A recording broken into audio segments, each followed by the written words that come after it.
Welcome everyone. We're live at Rhode Island College after our Democratic primary debate for Rhode Island's 1st Congressional District. I'm 12 News reporter and anchor Adriana Rozas Rivera. We're going to be breaking down and recapping this debate, which has a crowded Democratic field. There are 11 Democratic candidates vying for this seat, only 8 qualified to be on our debate stage. First, to break down this debate and kind of run through things is going to be joining us 12 News politics editor Ted Nesi. Ted, right off the debate stage, you always come running right to us. You know, and we hadn't thought through that. I had to get through the crowd to get to you, Adriana. So I was concerned. Yeah, exactly. All I right. think I shoved a few people. I'm sorry. Yeah.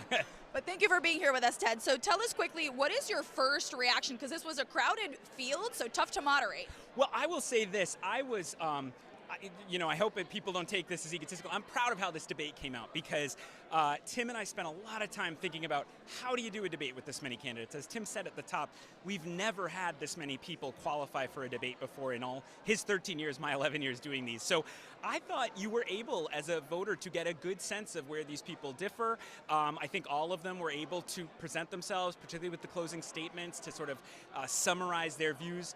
Of course, I think it probably goes without saying, there were a lot of attacks on Aaron Regenberg, which only reinforces that they all seem to agree he's the frontrunner as of a week out.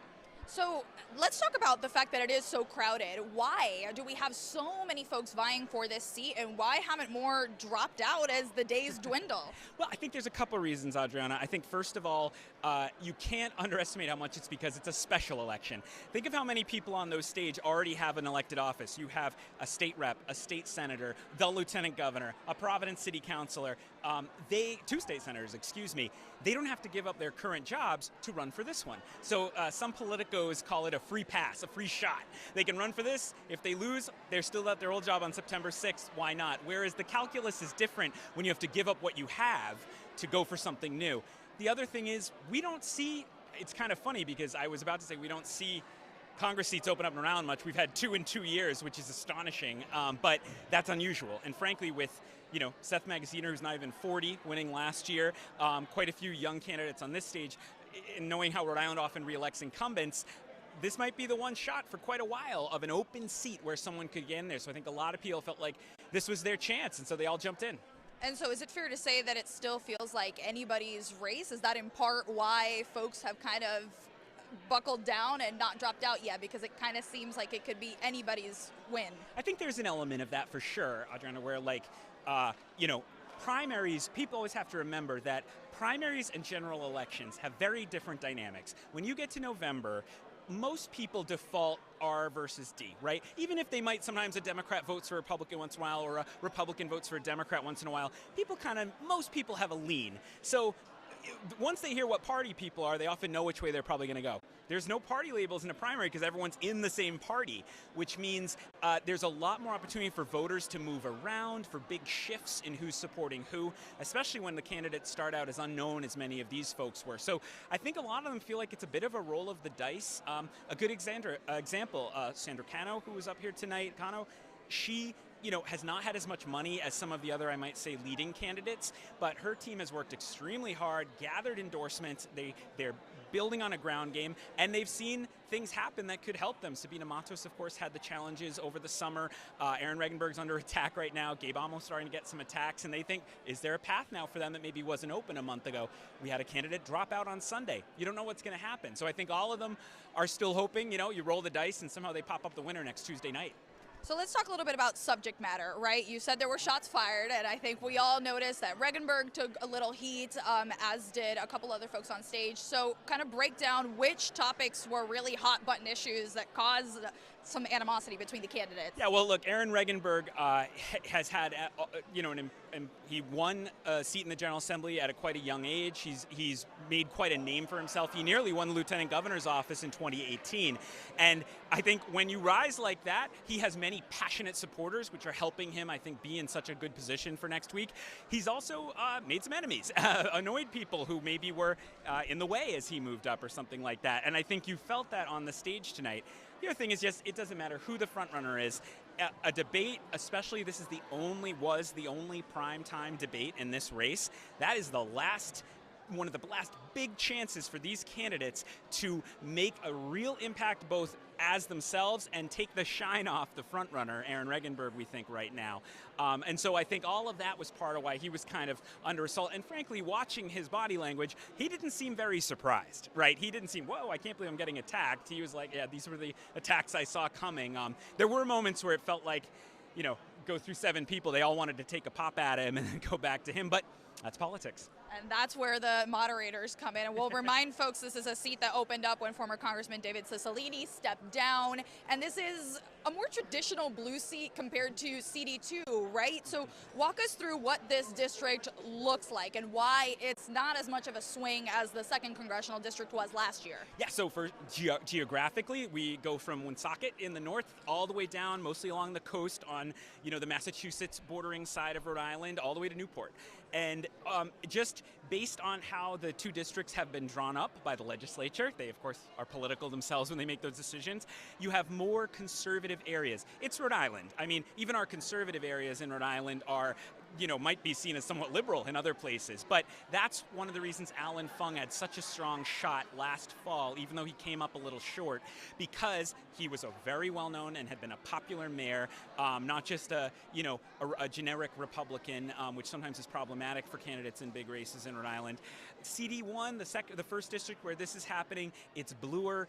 If you even think of David Cicilline versus Jim Langevin, Cicilline's always cut a more liberal, progressive profile in Washington than Langevin did. And so you just have a lot of areas, the east side of Providence, Barrington nowadays has become quite Democratic voting. And because of that, it's just going to be much, much harder for a Republican. There are 2, Gary Leonard and Terry Flynn, seeking their nomination.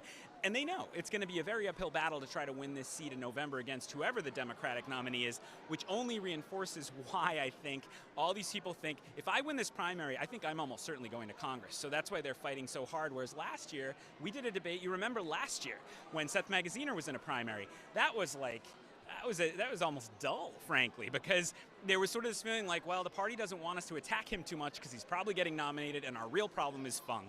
There isn't that feeling among the Democrats in Rhode Island about this race.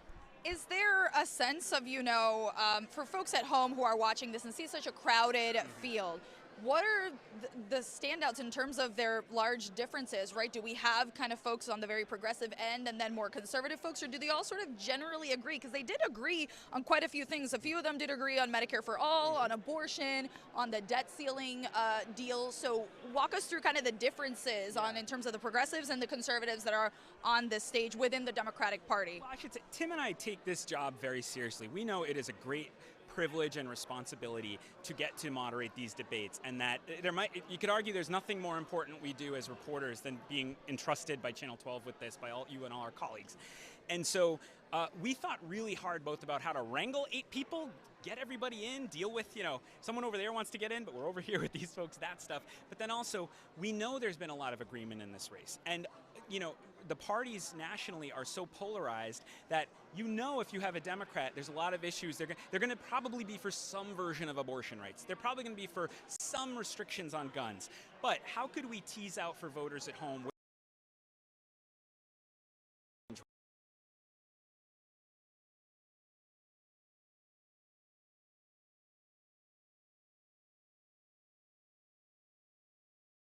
$1 bill? Well, the front runner to replace Regenberg is for a bill.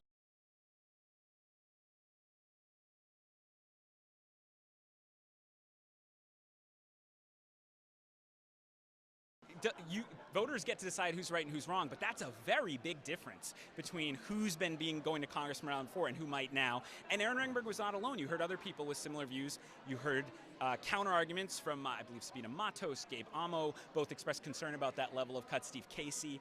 So I actually think if people watch this debate, they could get a feel for, you know, who was progressive, very liberal, whatever you want to call it, who was sort of establishment liberal. And then I do think Steve Casey as we know with Representative Casey, he's currently a state rep, is I don't know that I'd call him a conservative because he is a Democrat, but certainly he's more conservative than the other Democrats, especially someone like Regenberg. So I think you were able to see some of those differences in this debate. Yeah, conservative, we make the clarification, conservative within what the Democratic... Within the Democratic Party, exactly. Good way to put it. Exactly, so it's different than a conservative within the Republican Party. And we'll let you take a break, Ted. Thank you so much for being here. We'll bring in 12 News political analyst Joe Fleming. Joe, thank you so much for joining us. How are you? Good, very good.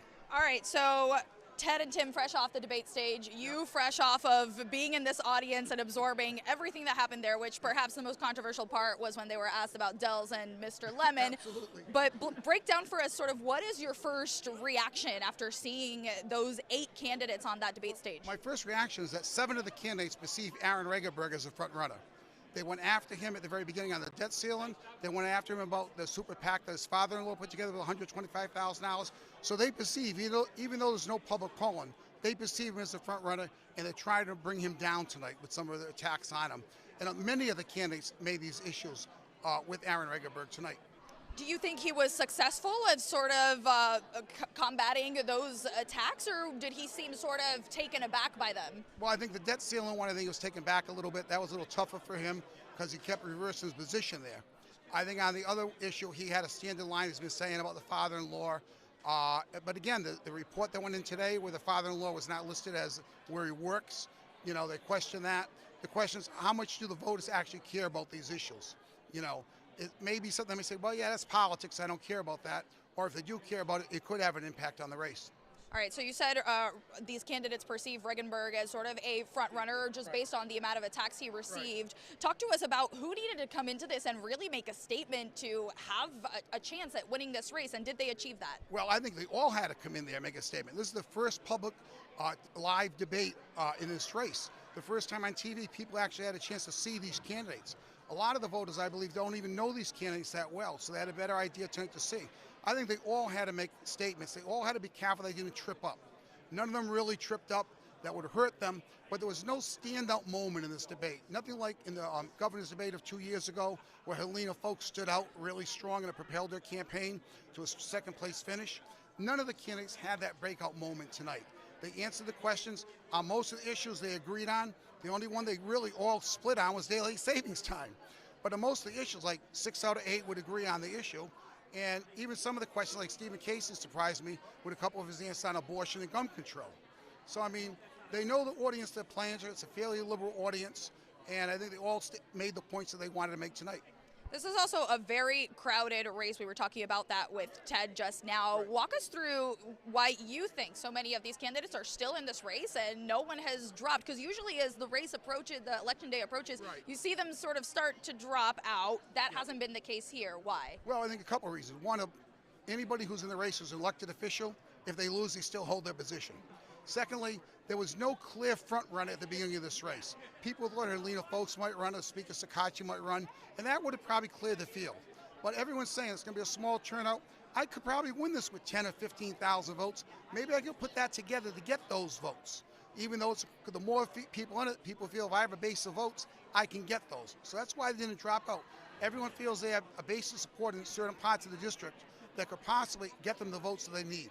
Now, Joe, before we let you go, I do want to talk about the fact that just a few days ago, Don Carlson dropped out of the race. He will still appear on the ballot, but he has dropped out of the race. 5,000 votes, more or less, were cast before he dropped out. How do you think that's going to affect the end result? Well, again, we're not going to know that till they open the ballots up and see how many people voted for him.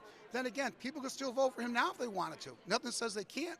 So, I mean, you're going to find the election that he will get some votes, but not as many as he probably would have gotten if he was still in the race. But yeah, there's people who are probably disappointed they voted for him, and now that their votes really with a person who's not in the race anymore. But again, these things do happen, unfortunately. And again, we don't know how many votes he got early and how many mail ballots he got before this was all turned in. There was like 5,000 by the time he dropped out. So, I mean, if he got 10, 15% of them, that's a good sizable amount of votes. All right, Joe, well, we appreciate your time. I know I'm not going to be your last interview today, so we'll let you go take a break, but thank you so much for being here. All right, everyone. Well, for everyone who needs your details on how to cast your ballot, we have those on WPRI.com/vote. Everything you need to know to head to the ballot box. Election day is September 5th, but early voting is well underway. So again, that's WPRI.com/vote for all of the things you need to know to exercise your right to vote. Thank you for tuning in. I'm Adriana Rozas Rivera. Have a good night.